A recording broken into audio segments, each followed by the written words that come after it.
Let's start off this broadcast with the latest coming in from Sri Lanka, where the parliament has elected a new deputy speaker.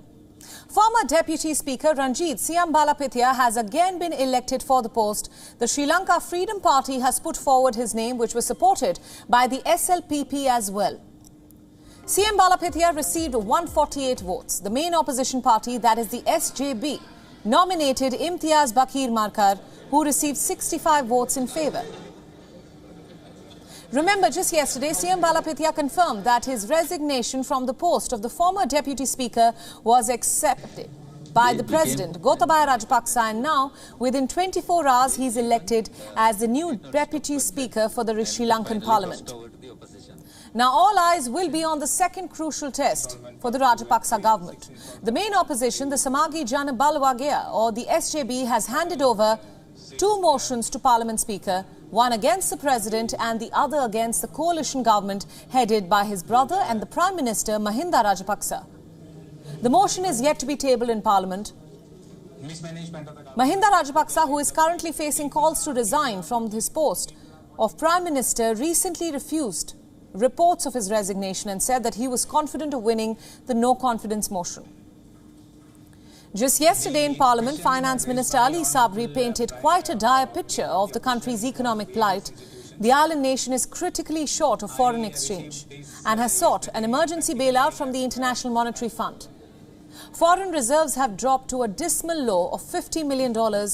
All this comes as the government says that the economic crisis could continue for the next 2 days, rather the next 2 years. The island nation is now in talks with the World Bank to extend its support by $300 million to a whopping $700 million. Within the next 2 weeks, the Sri Lankan government will appoint financial and legal advisors for a proposed restructuring of its sovereign debt.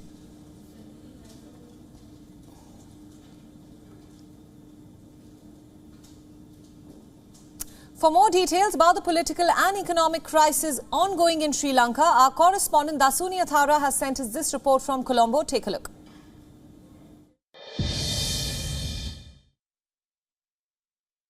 The Sri Lankan Parliament today re-elected its previous Deputy Speaker, who just 24 hours before being appointed once again notified in Parliament yesterday that he in fact has handed in his resignation, for which the President has accepted his letter of resignation.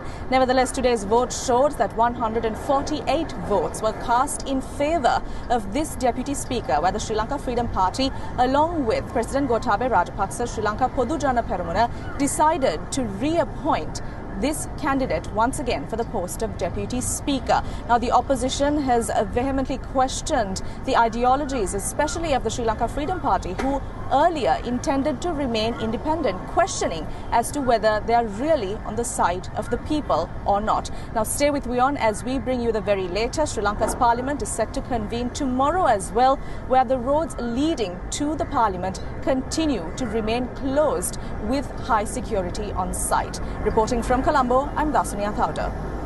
WION World is now available in your country. Download the app now and get all the news updates on the move.